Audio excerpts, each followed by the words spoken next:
There is a sanctuary within you where no storm can enter, where no accusation of fear has any authority, and where every cell of your body remembers the original blueprint of peace. You have walked through years of tension, alarm, and inner noise without being told that such a sanctuary exists, yet it has never once closed its doors to you. Tonight, as you listen, you are stepping quietly into that inner holy place of mind, where divine order is already written into your nervous system, waiting to be acknowledged, claimed, and spoken into life. Your nervous system has been treated as though it is your enemy, as though its surges of anxiety and waves of panic are proof that something is broken in you. But the deeper truth is this: your nervous system is not an enemy. It is a faithful messenger. It is the silent engine carrying out the beliefs that have been impressed upon your subconscious mind. It is the instrument, not the composer. The tones of your fear, your tension, your restlessness are simply the songs that your subconscious has been instructed to play. When you understand this, fear no longer appears as a tyrant, but as a misdirected servant, and whatever has been misdirected can be lovingly redirected. Your subconscious mind is the great mental factory of your life. It does not argue, it does not reason, it does not evaluate. It accepts the impressions given to it through feeling, repetition, and emotional intensity, and it works day and night to translate those impressions into the conditions of your life and the chemistry of your body. Modern science calls it neuroplasticity, the brain's capacity to rewire itself based on experience and attention. Spiritual law calls it the creative medium of the universe within you. Both are speaking of the same mystery. What you repeatedly feel and believe becomes the pattern your nervous system obeys. The fear you have known is not a curse. It is a pattern. It is a pattern etched into your emotional circuitry by repeated thoughts of danger, memories of hurt, and images of loss rehearsed in the theater of the mind. Every time you ran the mental film of worst-case scenarios, your nervous system faithfully generated the matching chemistry: adrenaline, cortisol, shallow breath, tight muscles. Your subconscious took these rehearsals as instructions, as scientific prayer in reverse, and built neural highways for fear to travel quickly and easily. If you can accept that fear is learned, you must also accept that peace can be learned, that divine order can be inscribed where chaos once reigned. Right now, as you are listening, your nervous system is responding to your inner world. The rhythm of your heart, the depth of your breathing, the release or contraction of your muscles are all effects of invisible causes, images, words, and beliefs. The universal law is simple and majestic. The inner world creates the outer. The subconscious mind is the soil, and your thoughts and feelings are seeds. For years, perhaps, seeds of anxiety, unworthiness, and distrust have been planted again and again. And like a loyal garden, your subconscious allowed them to take root, but the soil is not the problem. The soil will grow whatever is planted. When you begin to plant seeds of divine order, of safety, of inner security, that same soil will grow a new garden within your nervous system. Think for a moment of a power plant. It does not create energy. It transforms energy from one form into another, directing it, regulating it, and distributing it. Your subconscious mind is a spiritual power plant. The raw energy of life flows into you from the infinite, the universal intelligence that beats your heart, digests your food, and spins galaxies in the vastness of space. That raw energy is neutral. It is shaped and directed by the patterns of belief in your subconscious. When your beliefs are saturated with fear, that power expresses as tension, conflict, and alarm. When they are saturated with divine order, that same power expresses as calm, clarity, creative solutions, and quiet inner strength. Fear has tried to convince you that it is reality, that it is the final word, that it is the voice of prudence and wisdom. But fear is not the voice of wisdom. It is the echo of unhealed impressions. The subconscious remembers every criticism, every moment of shame, every night of dread. Unless those memories are given a new meaning, they continue to broadcast signals of danger to your nervous system. Your body, trusting the mind that governs it, responds in perfect obedience. Racing thoughts, tightened jaw, restless legs, a clenched heart. The law is never broken. The body obeys the mind. You may have believed that you must fight fear, wrestle with it, or drive it out through sheer force of will. But the subconscious does not respond to struggle, it responds to feeling. It does not respond to argument, it responds to imagery. Divine order is not imposed on the nervous system by force.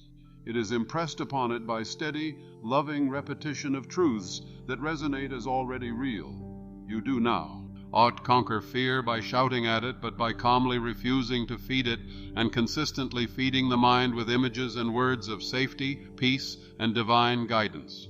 There is a higher law than the law of fear. There is a deeper rhythm than panic. Beneath every tremor of anxiety is the quiet current of the infinite intelligence that formed you. It knows nothing of fear. It only knows its own completeness.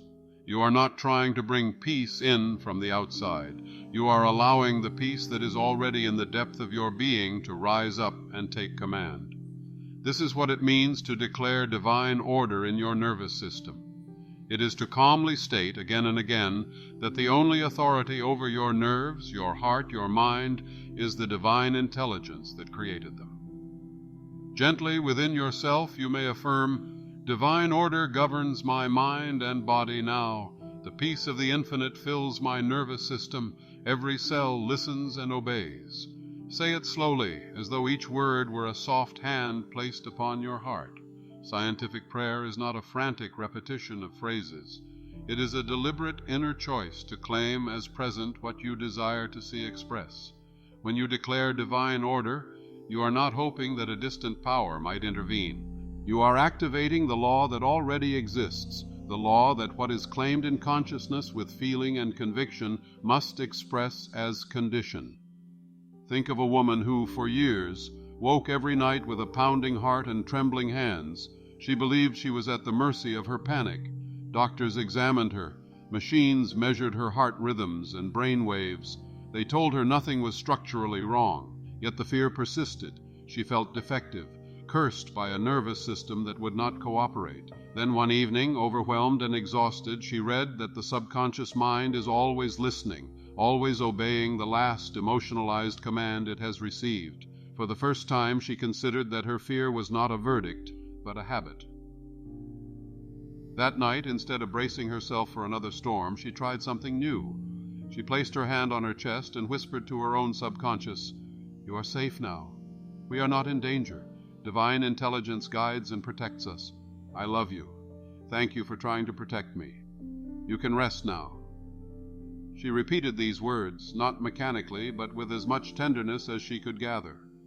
At first her heart still raced, her nerves still flickered, but she persisted, night after night, impressing this new message upon the mental factory of her subconscious. Slowly, the pattern changed. The neural pathways of panic, once so strong, began to weaken, and new pathways of calm expectation took root. The same nervous system that once seemed her tormentor became the instrument of her peace. This is neuroplasticity, the brain's ability to reorganize itself. It is also spiritual law, as within, so without. What you consistently feel, you become. The subconscious mind, like clay, yields to the steady hands of your repeated inner word. What modern science describes as synaptic rewiring, spiritual teaching describes as reconditioning the subconscious. It is one process described in two languages. Tonight, you are invited to practice what may be called the sleeping method. The hours of sleep are not hours of absence. They are hours of profound receptivity. When the conscious mind grows quiet and drowsy, it relinquishes its critical guard. The subconscious, always awake, listens even more intently to the last impressions given to it.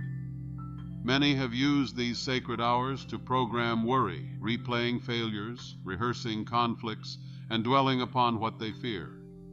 Their nervous system, faithfully listening, spends the night marinating in these impressions, and they awaken feeling tired, heavy, and tense. But you can choose a different use of this holy time. Before sleep, when you are drowsy and relaxed, you become the artist of your inner world. You can paint new images upon the canvas of your mind. You can consciously declare, "As I sleep, divine order is written into every nerve, every pathway in my brain, every pattern in my soul. My subconscious receives the command of peace and carries it out with wisdom and love." You see yourself in your mind's eye walking through your day with quiet confidence, your body relaxed, your breath smooth, your thoughts clear and steady. You do not wonder how it will happen. You simply accept that the subconscious knows exactly how to carry out the pattern you give it. This is scientific prayer, the art of giving the subconscious a clear blueprint and trusting the law to execute it. You choose the result you desire: a calm nervous system, a heart anchored in peace, a mind governed by divine order, and you accept it as done in the invisible realm. You do not beg, you do not plead. You calmly assume that the infinite intelligence within you hears and responds. Then you rest. The seed is planted. The mental factory begins its quiet, tireless work. Your imagination is the drafting room of your destiny. Your nervous system does not know the difference between a vividly imagined scenario and a physical event. It responds to both. When you frequently imagine disaster, your nervous system prepares to face it. When you frequently imagine harmony, your nervous system learns that harmony is its new task. Visualization, then, is not a child's fantasy. It is the precise tool by which you instruct the subconscious and shape the electromagnetic signatures your body emits. Picture, if you will, your nervous system as a vast network of luminous pathways like rivers of light flowing through your body. Some of these rivers have become swollen and turbulent with fear, flooded by years of catastrophic thinking. Others have dried into anxious stillness. Now see, in the center of your being, a radiant point of light, divine intelligence, calm, serene, immeasurable. From this center, see gentle waves of harmony flowing outward, recalibrating each pathway. See the turbulent rivers smoothing, the dried channels filling again with quiet, steady currents of peace. As you hold this image, your body responds. Your breath deepens slightly, your shoulders drop, your jaw softens. You are witnessing the law in action. What is impressed in the imagination expresses as sensation. You may say inwardly, "My nervous system is the instrument of divine order. Every pathway of my brain, every fiber of my being is now attuned to the rhythm of peace." Speak this with a tone of certainty, not urgency. The subconscious is like a child who responds to calm authority, not to frantic demands. When you whisper to it with confidence, it listens. It is always listening. There is within you a kind of inner doctor, a divine physician who knows how to restore balance in your body, regulate your hormones, soften your muscles, and steady your heart. This inner doctor is the wisdom of your subconscious, guided by the infinite intelligence that created your body in the first place. It knows how to heal a cut, how to mend a bone, how to adjust your internal chemistry in response to belief.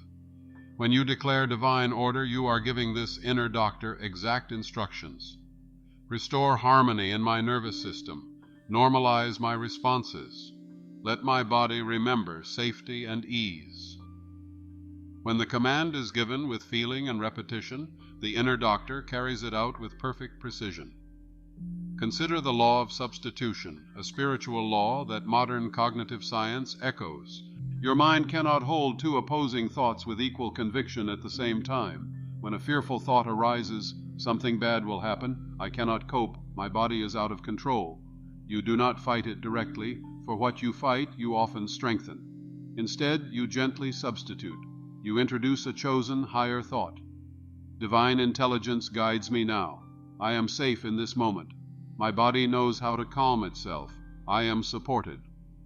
At first, the old thought may return, like a persistent guest, but each time you substitute, you are creating a new habit, a new neural path, a new groove in the mental factory.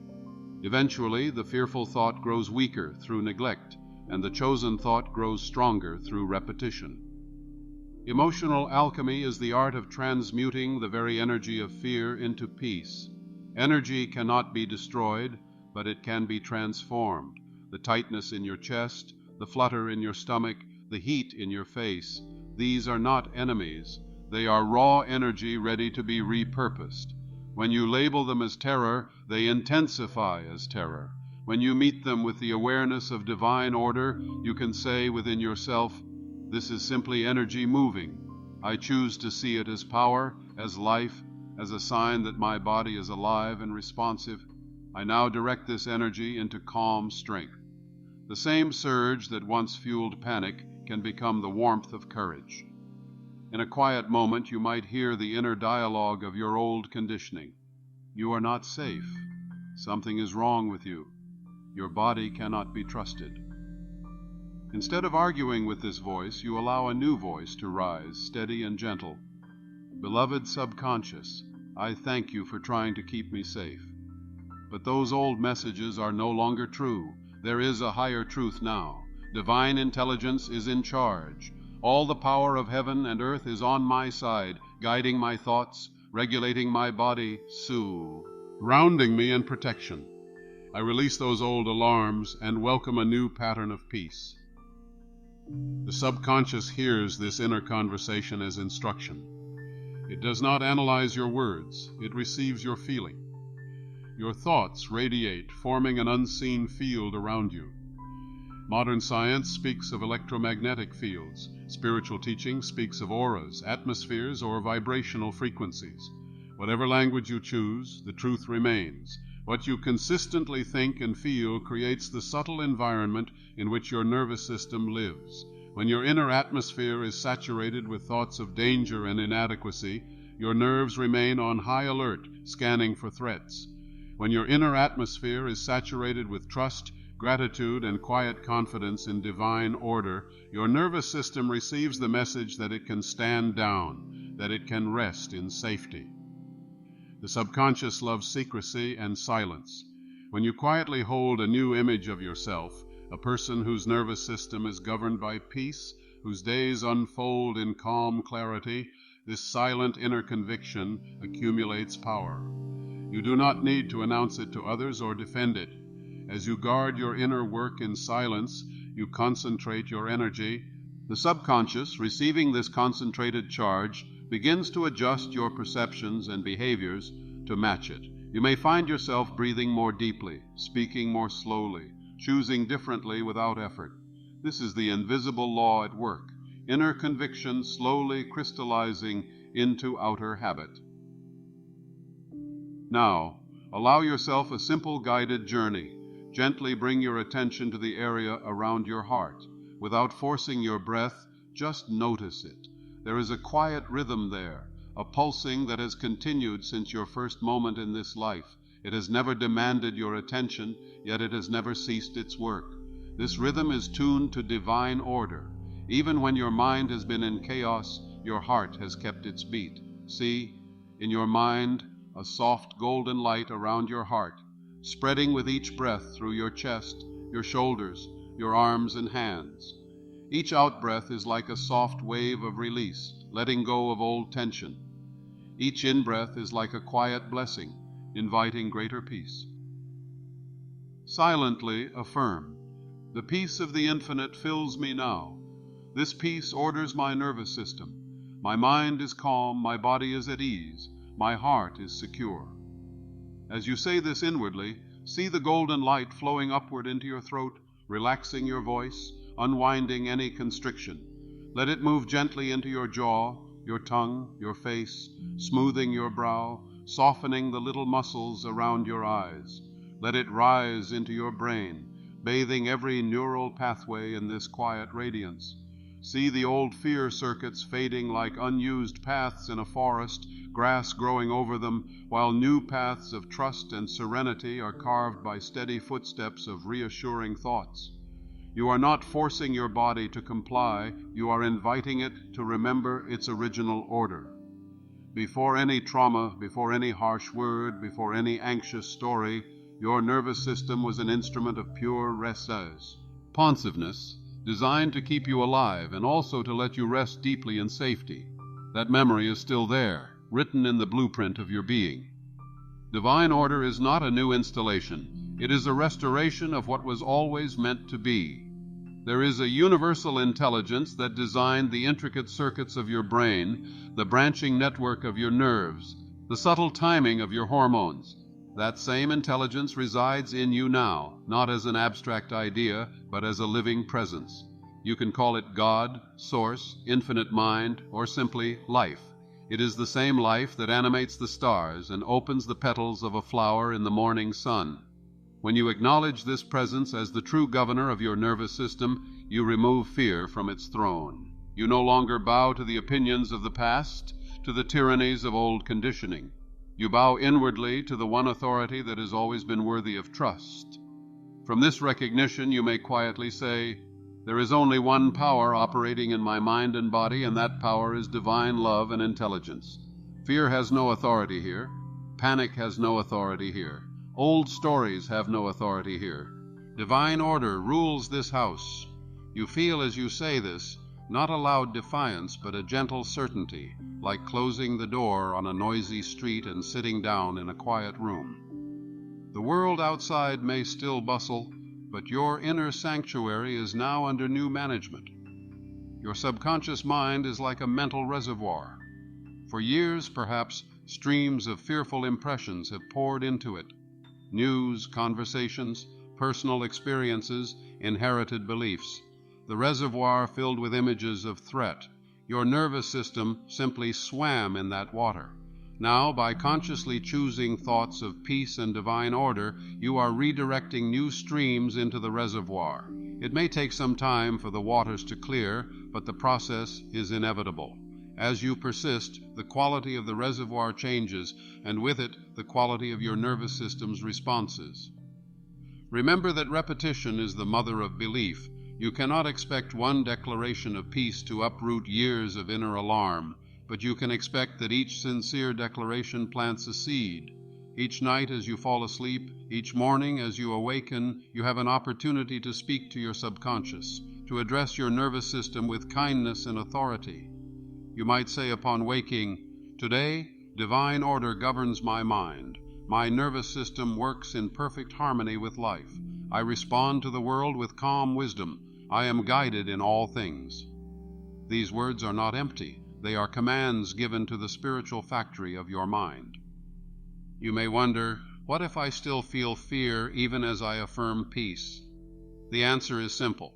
Feelings lag behind new instructions, but they will follow. Do not interpret the persistence of old sensations as failure. See them as evidence that you are rewiring deeply ingrained patterns. When fear arises, you do not collapse into it as truth. You meet it as a familiar habit that is now being updated. You might say inwardly, "Ah, this is the old pattern. I bless it, I release it, and I choose again. Divine order is still in control. I am safe in the presence of the infinite." In doing so, you are practicing emotional alchemy, turning the lead of old fear into the gold of new understanding. All the while, remember the importance of silence. Your most potent reprogramming happens in the quiet, when you are not explaining it to others, not seeking their approval, not checking if they agree. Secrecy here is not about hiding in shame. It is about reverence. You are engaged in sacred work, reshaping the very patterns that govern your experience of reality. Let this work be holy to you. As you guard it in silence, you magnify its power. There will come a moment, perhaps sooner than you expect, when you notice a subtle change. A situation that once would have sent your nervous system into turmoil now elicits only a mild ripple. A sound that once triggered panic now passes largely unnoticed. A thought that once spiraled into catastrophe now dissolves quickly as you substitute a higher truth. These are signs that fear is losing its authority, that your nervous system is beginning to recognize a new master, the calm, steady voice of divine order within you. In that moment, you might pause and acknowledge the journey. You will see that you were never powerless, that the creative power of your subconscious was always available. It had been working under old instructions, faithfully carrying out scripts you did not consciously write. But once you became aware, once you began to speak to it with love and certainty, the script began to change. You realize that you are not the frightened character in the story, you are the author. Every day you now have a choice to replay the old script of fear or to affirm the new script of peace. Divine intelligence does not force either upon you, it respects your power of choice. If you choose peace often enough, if you declare divine order with sincerity and perseverance, the nervous system you once feared becomes your ally, your instrument, your colleague in creating a life of calm power. As this understanding deepens, it becomes not just a practice, but an identity. You no longer say, "I am an anxious person trying to be calm." You begin to say, "I am a divine being temporarily conditioned by fear, now returning to my natural state of peace." Identity is powerful. The subconscious organizes itself around who you believe you are. When you identify as the one who lives in divine order, whose nervous system is governed by infinite intelligence, your inner and outer worlds gradually rearrange to match that belief. Let your final inner declaration tonight be simple and profound. All power is within me. The creative law of my subconscious is now directed toward peace. Divine order governs my nervous system, my thoughts, my life. Fear is a shadow with no substance. The light of truth has filled this house. Feel these words as already true. Do not strain to make them real. Allow them to be real within you. In this allowing, you cooperate with the universal law and with the wisdom of your own being. As you rest in this awareness, know with calm certainty that a process has begun that cannot be seen with the physical eye, but can be felt in the quiet spaces of your heart. Each night that you use the sleeping method, each day that you practice scientific prayer, each moment you visualize yourself as already whole and ordered, each time you use the law of substitution and practice emotional alchemy, you are inscribing new instructions into the silent engine of your subconscious. You are declaring divine order in the deepest circuits of your nervous system. In time, your life will bear witness to this inner work, in your relationships, in your decisions, in the way you walk into rooms, in the way you breathe, in the way you respond when challenges arise. You will meet the world not as one oppressed by fear, but as one who knows that the only true authority is the divine intelligence within. And from that place, fear is no longer a ruler, it is a memory. Rest in this truth now. The transformation has already begun. The creative power of your subconscious is at work, obeying the command of divine order. There is nothing more for you to force. There is only a deeper and deeper surrender to the simple, majestic fact that all creation begins in the mind, and the mind within you is now aligned with peace. Fear, having lost its authority, fades into the background like a story whose time has passed, while you step forward into a life governed by inner harmony, guided by infinite intelligence, and sustained by the quiet, unshakable certainty that the power is and has always been within you.